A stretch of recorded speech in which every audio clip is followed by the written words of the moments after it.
Hello students, मैं आप सभी का स्वागत करती हूँ अपने यूट्यूब चैनल U1 अन अकेडमी में। अब तक के लेक्चर्स में हम लोगों ने ये समझा था कि डायरेक्ट और इनडायरेक्ट सोर्स के माध्यम से हम पृथ्वी की आंतरिक संरचना को समझ सकते हैं।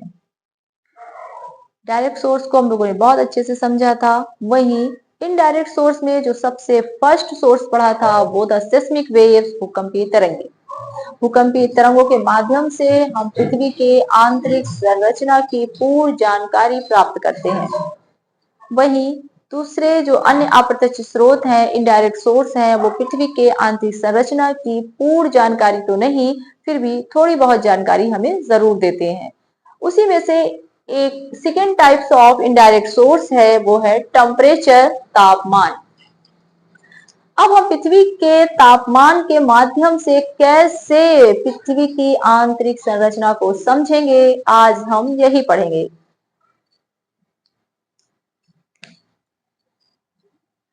ये है हमारी अर्थ। हमने ये देखा, हमने ये अनुभव किया कि जैसे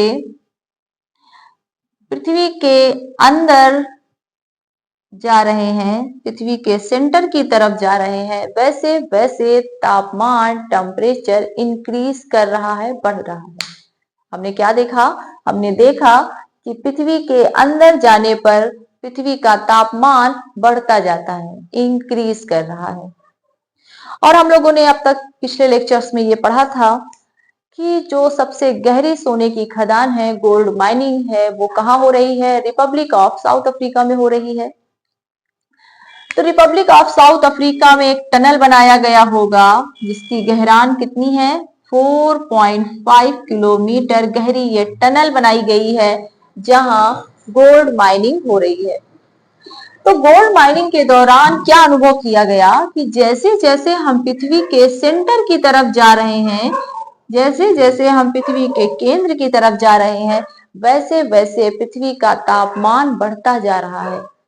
यहाँ कम तापमान, यहाँ कम टेम्परेचर, यहाँ और ज्यादा टेम्परेचर बढ़ गया, यहाँ और टेम्परेचर बढ़ गया, यहाँ और टेम्परेचर बढ़ गया।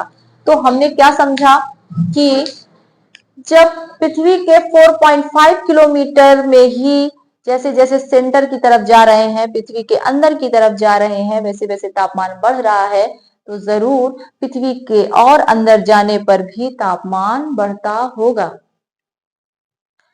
तो पृथ्वी की आंतरिक संरचना के बारे में एक समझ हमें मिली। क्या समझ मिली? कि जैसे जैसे हम पृथ्वी के अंदर की तरफ जाते हैं, पृथ्वी का तापमान बढ़ता जाता है। अगर हम इसी बात को, इसी तर्क को वॉल्केनो से भी जोड़ते हैं तो भी हम यही पाते हैं कि वॉल्केनो में नीचे से आने वाला मैग्मा अत्यंत तप्त होता है, हाई टेम्परेचर का होता है। मैग्मा में आयरन होगा, कम होगा, ज्यादा होगा, वो आगे आने वाले लेक्चर्स में हम लोग जब पढ़ेंगे वॉल्केनो तो बहुत अच्छे से समझेंगे।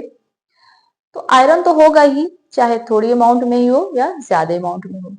आयरन का मेल्टिंग पॉइंट होता है 1600 डिग्री सेल्सियस, 1600 डिग्री सेल्सियस।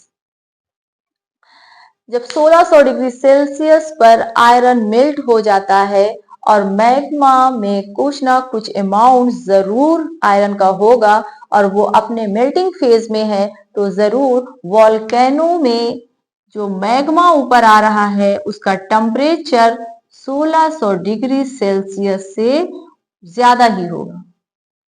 ठीक, तो इतने हाई टेम्परेचर का मैग्मा है और वो कहां से आ रहा है? पृथ्वी के अंदर से आ रहा है।